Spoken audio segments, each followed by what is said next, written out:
Fitzee here, back at it again with another one. 100,000 subscribers! I got there finally. Took me a while when I got there. I greatly appreciated everybody who subscribed and watched my videos. If you're here 2 years or you're here, a couple of days, I thank all of you. I've never be able to be here now without you guys. You're the reason why I do these videos. I make these videos, basically I just enjoy showing people how to make things, repair rust. It's a great achievement. 2 years ago when I started this channel, I never thought I'd be here. I never thought I'd even come handy to this, because I've done my research on these channel stuff and sometimes they just don't work. Having a channel where it's basically repairing rust and hitting 100,000 subscribers, it's pretty amazing.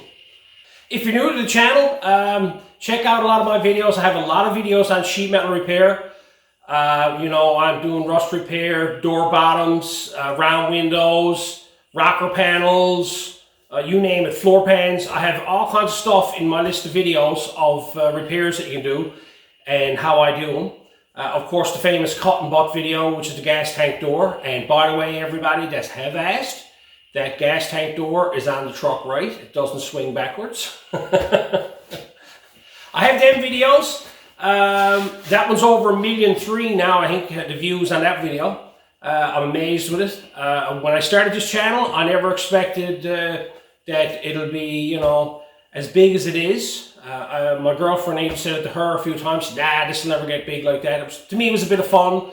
I enjoy making the videos, doing the work and that type of stuff, so I figured I'd just, put them out there and see what happens, and here we are today. Also, if you haven't been to the channel before, I have a number of projects on the go. I got a Wendy's 65 Mustang, or 66 Mustang, sorry. I got Krusty here, the little Toyota Corolla. That's like a Pro Street type of car, LS turbo car. I also got Patches, which is outside in the Patina Bay, because I'm letting that one go rust. That cab, I'm going to get that in sometime in the winter and get started on it. And I also have one of your subscribers sent me a car.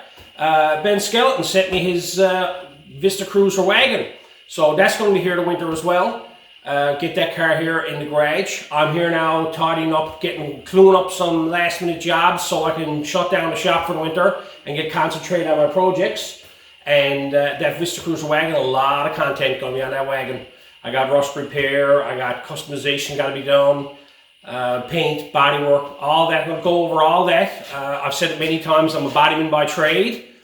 So, I've covered all that. I never covered a lot of it, some of it on Wendy's car, but I never went start to finish. I'll be doing it on Krusty, and I'll also be doing it on the Vista Cruiser wagon. Hopefully now I'll be painting Wendy's car. I'm saying I'm going to leave that now until the spring because it'll only get marked up and whatever, but I'm going to get the car finished and get it ready to, it's almost ready to paint because I want that car done. Krusty, I have plans for trying to get that to the drag strip this year coming, or next summer, because that's my plan. I have a lot of things to do here. I need to prioritize things. Because of you guys subscribing and watching my videos, I'm able to tone down the customer work and concentrate on my own, which is great because, all these years I've been at this trade, all my stuff always got put on the back burner. And now is the time for it to come forward and for me to finish my stuff and get that done. It's been a long time since I built a car for myself from scratch. I'd say the last car I built, it was probably the T-Bucket. I built that a number of years ago. I completely rebuilt the car and I finished that. I built the Chevette before that, the V8 Chevette, and and my Javelin before that. But like in terms of my own vehicles, mostly everything I got now, I end up having to buy cars. The old Chevy that I drives, I just picked and poked at that. I just wanted to buy a driver and hop in it, and then every spring holiday and do a little bit here, right? So I personalized it, made it my own, made changes to it. But other than that, I got a few customers' cars here I got to glue up. I set up my Facebook channel so that you guys can come over and show me the stuff. I really enjoy seeing what you guys are doing. Hearing stories, like I read all the comments. Now it's getting to the point now where I'm finding it harder and harder to read them all because the channel's grown so much. But I sit down, Sometimes I sit down for 2 hours in the nighttime and just read down through the comments. I really enjoy them, hearing what people are doing, how they're, you know, doing their own work, how I help them out. They're amazing. Here are some of the stories about guys that have cars sitting around for, you know, 10, 15 years and then haul them out the corner and get working on them. And other guys that have never touched a welder, never touched a bit of metalwork, decided they're going to give it a try because they saw my videos. And, you know, it's just amazing to hear those stories and to see them series. So I set up the Facebook page so that people can pop over and post up pictures of them. At the end of this video, I'm going to put up a bunch of pictures of what's been posted over there of the work that you guys have done by following me on YouTube. It's amazing that my knowledge has passed on to another whole generation of people. This is not something that I was taught. This is something I picked up. Newfoundland was, of course, as you know, I'm from Newfoundland, Canada. But Newfoundland was a small island out on the east coast of Canada, where you know, the automotive body racket is not very big. We had a big auto body scene, but that was mostly painting and doing body work and stuff like that. Rust repair, mostly everybody got in the habit. Once it got rusty, patch it up, haul it out the door. Nobody really got into restorations in terms of doing the real heavy rust repair and restorations. If they were going to restore it, they just bought all new panels, welded on new stuff, and be done with it. Or they brought in perfect cars to start with. It's always been a nightmare here on the island, but I enjoyed the rust repair. I'm trying to make something work that you can't find. So I've kind of gotten a knack for that. And over the past 30 years, it just developed into being able to do metal finishing, the metal work and stuff like that. If you all didn't notice, you know, I only got basic tools. I don't have any big stuff. Over the years, I've had opportunities to pick stuff up.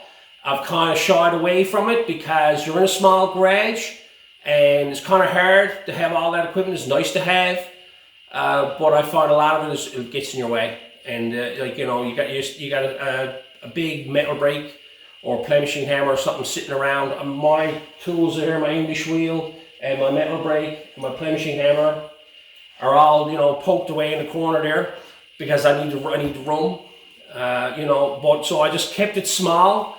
There's no need of getting all the big tools. I do everything with, you know, basic tools, what I got around with a grinder and whatever. I don't need TIG welders. I don't need plasma cutters. I don't need none of that oxyacetylene. I just do it with a grinder.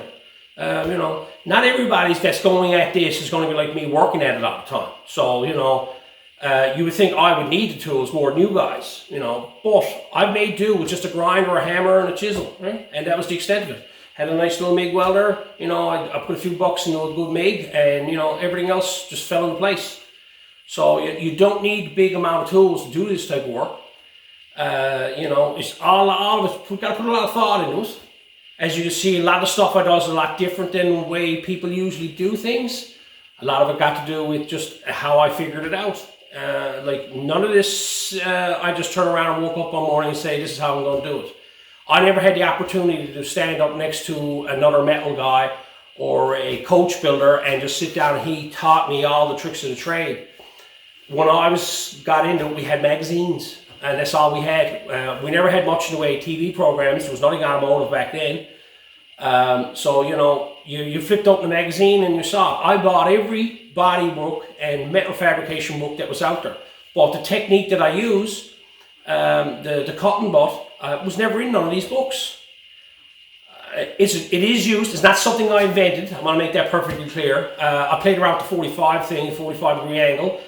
One thing I can tell you that if I thought of it, somebody else also did too. But like, I've heard many a guy use this technique, the cotton butt technique.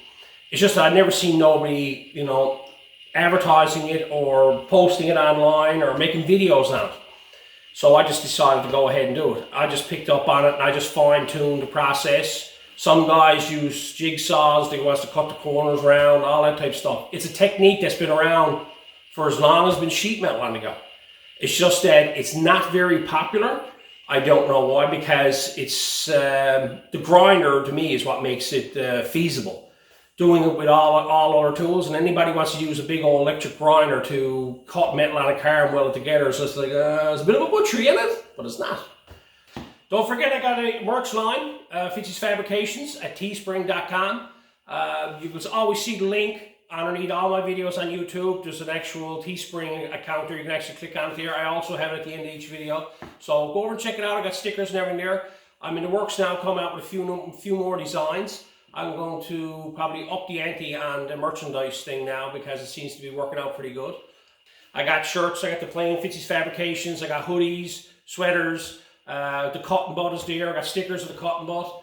There's She's Mint from the door handles up. I got a shirt there on that. Of course, I got to stick around. That's one shirt I'm working on now, and there's a few other ideas I have in my head. You guys have after pointing me in the right direction. That's another thing too I want to point out. I read a lot of your posts, and some of you have come up with some great ideas, and I've kept them in the back of my mind. I'm not forgetting about them. I got some ideas coming up now that you guys have told me. You asked me about, did you ever cut this up? Did you ever weld that up? And I said, yeah. And you said, you need a shirt this style or that style. I said, yeah, I remember that. So, you know, I remember, and I've seen a lot of your posts and read a lot of them. I read pretty well mostly all of them. And if I missed you, I'm sorry. I just never seen it because I'm always looking at all the posts and comments after each video. But I think I've rambled on enough now. Again, thanks. 100,000 subscribers for Fitzee's Fabrications. That's a great undertaking. Anyway, I want to thank again everybody for subscribing to my channel and watching my videos. And I hope all the tips were good. And thanks for watching. And don't forget, stick around.